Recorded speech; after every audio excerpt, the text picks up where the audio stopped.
ચૂંટણી ગમે તેવી આવી અત્યારે 35 વર્ષમાં ભાજપનું રાજ છે. 35 વર્ષથી ભાજપ જલસા કરે. 35 વર્ષથી ભાજપ તમે ગમે તેને પૂછો તો બોલતાય ડરે, પણ મત કહેશે કોંગ્રેસને આપશે, આપે ભાજપને. લગ્નમાં ભૂલી જશે ગાણા ઓલા ગાવાના તાના, ગઈ નાખશે આના ગાણા ભાજપના. આવી પરિસ્થિતિ છે.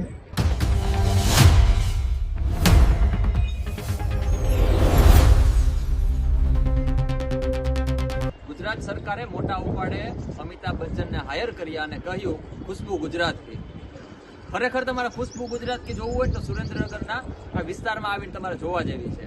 અહીંયા જે ઊભો છું હું, શ્વાસ કેમ લઈ રહ્યો છું ને એ હું જાણું છું. આસપાસ જે ગંદકી જોવા મળી છે અને આ 4 ગામને જોડતી નદી છે અને પાણી આવે છે પણ સાથે સાથે ગંદુ આ જે પરિસ્થિતિ છે આખી એ તમે મારા આશુતોષ જે કેમેરામેન છે એમને કહીશ કે બતાવે કે આ જે સમસ્યાઓ છે. અને અહીંયા પાછળ બધા લોકો રહે છે સ્થાનિકો, અને મચ્છર જે જીવાતો છે એનો ઉપદ્રવ કદાચ ને કેમેરામાં તમે કદાચ જીવાતો નહીં જોઈ શકો, પરંતુ આ જે પરિસ્થિતિ છે આખા વિસ્તારનું જે ગટરનું પાણી છે એ આ નદીમાં ભળે છે. સાથે સાથે જે બધે ઢોર પણ નાય છે અને સાથે આ જ્યારે વરસાદનો માહોલ હોય છે ત્યારે આ જે નદીમાં પાણી આવે છે એ પાણી સાથે ગટરનું પાણી પણ મિક્સ થાય છે. બીજી બાજુ અહીંયા સાર્વજનિક બાથરૂમ છે કે લોકો અહીંયા ઉપયોગ કરી શકે. હવે આ નજીક આવીને આ બાથરૂમ હું તમને બતાવીશ. આ બાથરૂમની હાલત જોઈ શકો છો. પહેલાના જમાનામાં લોકો ડબલું લઈને જતા હતા. અહીંયા બાથરૂમ બનાવેલું છે, નળ નથી, પાણી નહીં મળે, એટલે તમારે બાથરૂમ તો બનાવી દીધું પણ તમારે ડબલું ઘરેથી લઈ આવવાનું. પરિસ્થિતિ આવી થઈ ગઈ છે. આ બધી જગ્યાએ આ પરિસ્થિતિ છે. આ સાર્વજનિક આ બધી આપણા સંડાસ બાથરૂમ આજે સરકારે બહુ મોટા પૈસા બનાવી અને ફાળવીને લોકો માટે બનાવેલું છે, પરંતુ આ સંડાસ બાથરૂમમાં સંડાસમાં જે ટોયલેટ છે એમાં એક પણ નળ નથી, પાણીની કોઈ સુવિધાઓ નથી. તમારે જો જાજરૂ જવું હોય તો ઘરેથી ડબલું ભરી અને પછી જાજરૂએ જવાનું અને ઉપરથી બીજી ડોલ લઈ આવવાની એ જાજરૂમાં નાખવા માટે.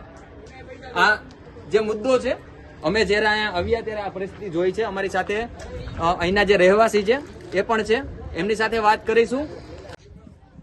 અહીંયા તમે બાજુમાં રહ્યો છો, આ ખુશ્બુ ગુજરાતથી આ ખુશ્બુ આવે છે, કેવું લાગે છે? આ સુરેન્દ્રનગર, રતનપર, વઢવાણ અને જોરાવનગર 4 ગામને જોડતી આ ભોગવતી નદી છે, જેને ઉપનામ ભોગાવો આપ્યું છે. મેં હજારો વખત ફરિયાદ કરી, મેં નહીં પણ અનેક લોકોએ. આ ભોગાવો કોઈથી સુંદર બન્યો જ નથી. અહીં જેટલા ધારાસભ્યો સાંસદો આવે જ્યારે રજૂઆત કરીએ ત્યારે કે અમે ભોગાવો સાફ કરાવીશું. આજની તારીખની અંદર ભોગાવાની યાદ આવે છે. સુરેન્દ્રનગર જે જીઆઈડી છે અને સુરેન્દ્રનગર, રતનપર, જોરાવનગરના 4 ગામને જોડતી નદીના ભૂગર્ભના જેના ગટરના પાણી બધા થવા, એના કારણે નદી સુંદર બધી અસુંદર બની. બીજું કે આ નદીની અંદર શ્રાપ છે દંતકથા, જ્યાં રાણકદેવી વઢવાણ સતી થયા હતા, એટલે એવું કીધેલું કે આ ભૂગાવમાં પાણી નહીં રહે. અને આજની તારીખમાં ભૂગાવમાં પાણી ના રહે, વરસાદ આવે ત્યારે હોય, પછી આખી ત્યાં સુધી આવે પાણી, બરાબર. પણ ચારે બાજુ પાણી બહાર નીકળી જાય, પણ એ પાણી પાછા વહી જાય છે. એ પાણી ટકતા નથી, કારણ કે આ રાણકી દેવીનો શ્રાપ આપી. બીજું કે અહીંયા જેટલા નેતાઓ હોય કોઈ દિવસ નદીની, મેં ધારાસભ્યને વારંવાર ફરિયાદ કરી, સિંચાઈ અધિકારીને કર્યું, નગરપાલિકાના કમિશનરને કરી, મહાનગરપાલિકા બન્યા પછી. અને સૌ પ્રથમ જે કમિશનર આવ્યો નાયબ કટારા સાહેબ, એમને મેં ફરિયાદ કરી, મારી પાસે વિડીયો એમને. તો અમે કીધું કે હા અમે સાફ કરીશું. આજે 1 વર્ષ થયું નગરપાલિકામાં, મહાનગરપાલિકા બની, યાદ નહીં સાહેબ. બીજું કોઈ દિવસ આ ભગવતી નદી માટે કોઈ નેતાઓએ આની તરફ ધ્યાન આપ્યું જ નથી. અહીંયા નેતાઓ ખનિજ માફિયા તરફ ધ્યાન આપે, ખૂબ ખનિજ બેફામ ધરતીને રંગરોળી છે, ધરતી માતા અને આ નદી માતા. ધરતી માતા આ નદી માતા બંનેના માતાઓને દીકરા હેરાન કરી દીધા એવું કહી શકીએ. અહીંયા બાજુમાં કચરાના ઢગલાઓ પડ્યા છે, બીજું આપ અહીંયા જોઈ શકો છો, રહેતા હોય છે. અહીંયા આપ જોઈ શકો છો ત્યાંથી ગટરના પાણી ત્યાં પસાર થાય છે નદીમાં, ત્યાં આજુબાજુ ખૂબ વસ્તી છે, એટલી બધી ગંદકી તમે જોઈ શકો છો. બીજું કે જાજરૂ બાથરૂમ સરકારે બનાવેલા છે પણ ત્યાં પાણી નથી. મચ્છરોનો એટલો ત્રાસ છે 4 ગામને, પણ કોઈ કહેનારું છે જ નહીં, કે તો કોઈ સાંભળનારું નહીં. અને જીજે તે બેભાન જીલો. આ ગામ સહનશીલ કવિઓએ લખ્યું. હજારો કવિઓના પુસ્તકમાં તમને દેખાડું સુરનગર જિલ્લો એટલે સહનશીલ જિલ્લો અને સાઈડમાં ડરપોક જિલ્લો. એટલે લોકો ફરિયાદ કરે, સાંભળી લે, અમલ કરતા નથી. નદી માતા અને ધરતી માતા ઝાલાવાડ જિલ્લામાં ખૂબ પરેશાન છે. ચૂંટણી આવે તો બદલો લેશો? ના, ચૂંટણી આવી કેટલી આવી રહી છે. આ નદી માતા તો એની જ પરિસ્થિતિમાં છે. ગંદકી માં જ રહે માં. અને દીકરા બધા જોઈને રાજી થાય, વાહ મારી માં, વાહ મારી માં. એનું કારણ કાંઈક છે. બીજું કે લોકો અભણ અજ્ઞાન છે. બધી ઇન્ટરિયા લીધા છે. એમને પોતાને ખ્યાલ નથી કે ઉમેદવાર કોણ ભાઈ. મોટી વાત એ છે.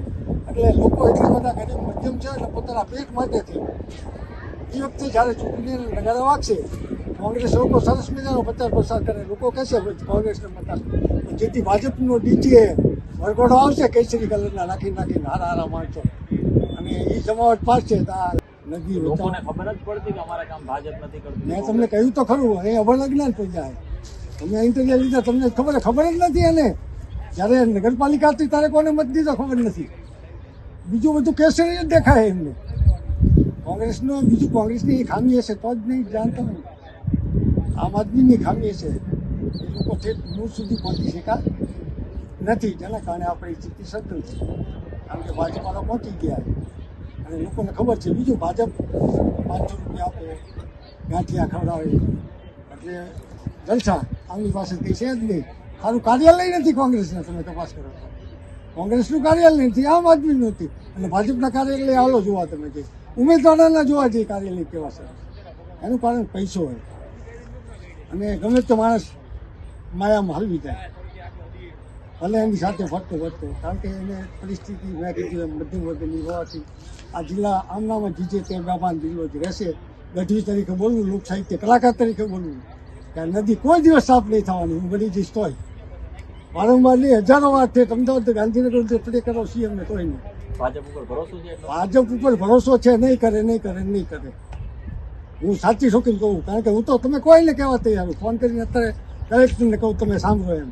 કમિશનરને ફોન કરીને કહું કે આ નદીની 1 વર્ષની પરિસ્થિતિ આ નહીં હશે, તમે શું કર્યું? તો કહેશે કરશું બસ. અત્યારે નગરપાલિકામાં કેટલા 4,030 કરોડ રૂપિયા આવ્યા. 1 વર્ષથી કાંઈ રોડ રસ્તા કર્યા નથી. અમને લાગે કે નેતા આવે એ રોડ બનાવી દીધો. એ સારામાં સારી સીટ લાઈટો નાખી દીધી કે જ્યાંથી નેતા આવી ગયા સરકાર જઈ રહ્યા. એટલો વિસ્તાર સુંદર બનાવી દીધો.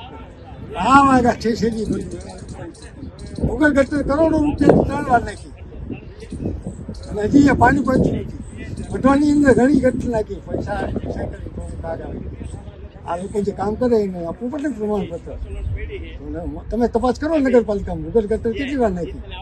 આ ગટર નાખી તો આમ નામ છે. અહીંયા તો તમે જોઈ રહ્યા છો બધી શેરી ગલીમાં ગટર એ નહીં હતો. ભૂગલ ગટરનો જ છું. તમે ત્યાં જાઓ મુલતર રોડ ઉપર કરોડોનો ખર્ચે પાણી જાય સુરનગરના 4 ગામનું ગટરનું. અને એ સારું પાણી કરીને બહાર ઠલવવાનું હોય, બહાર તલાવ બનાવવાનું હોય. એ તલાવમાં એ સારું પાણી જાય ફિલ્ટર થઈ, એટલે આજુબાજુના ખેતરને આપવાનું હોય. એ પાણી પાછળ નદીમાં નાખે. આ બહુ મોટી વાત કરું. જ્યાં આખો ફિલ્ટર પ્લાન્ટ છે, આ 4 ગામનું પાણી ત્યાં જાય છે. બરાબર છેટી ગલીએ નથી થઈ બરોબર. જ્યાં થઈ છે એનું પાણી ક્યાં જાય છે? એ પાણીમાં ચોખ્ખું થાય પાણી, અને એ પાછું નદીમાં નાખી દે. મેં કમિશનરને કીધું કે આ પાણી શું નદીમાં ચોખ્ખું છે એટલે કે હવે એ પાણી ખેતરોવાળાને આપવાનું, ખેડૂતને ત્યાં બધી નદીમાં થયું. તમે આવો તમારે તો ખ્યાલ આવી જાય. અને બીજું બહુ પરિસ્થિતિ ખરાબ છે નદી માતાની. તો મારી વિનંતી છે ધારાસભ્યો, સાંસદો, કમિશનરો, અહીંના કહેવાતા પ્રબુદ્ધ નાગરિકોને, કવિઓને, કલાકારોને ત્યાં નદી છે શબ્દ બોલે નદીને સુંદર બનાવી. આ હતા એના સ્થાનિક અને જેમને જે પોતાની વ્યથા છે, વર્ષોથી જે વ્યથા પોતાની અંદર દબાવેલી રાખેલી છે અને આજે પરિસ્થિતિ જોઈ રહ્યા છે તેના વિશે વાત કરી રહ્યા હતા. અને અહીંયા જે ખરેખર ઉગવાની તમે હિંમત ન કરી શકો એવો વિસ્તાર છે આ. અને ભગવતી નદી જેને ભોગાવો કહેવાય છે, આ ભોગાવો નદીની હાલત એકદમ ભયંકર ખરાબ છે. કદાચ તમે અહીંયા આવશો તો જ તમને ખ્યાલ આવશે. અને જે કોર્પોરેટરો છે, જે ધારાસભ્યો છે, જે સાંસદો છે, એને ખરેખર આ વસ્તુ ધ્યાને લેવા જેવી છે. અને જે આ નદી માતા, જેને નદીને માતાનું એક બિરુદ આપવામાં આવે છે, પરંતુ પરિસ્થિતિ માતાની પણ આવી છે. ગાયની જેમ પરિસ્થિતિ રસ્તા ઉપર રખડે છે, એના કતલખાના થાય છે. ધરતી માતાની પણ પરિસ્થિતિ આવે છે. એટલે ખરેખર જો તમારે સમાજની સેવા કરવી હોય ને તો સમાજની સેવાની શરૂઆત અહીંથી કરો. આ બાબતે તમારું શું માનવું છે કોમેન્ટ બોક્સમાં ચોક્કસથી જણાવજો. નમસ્કાર.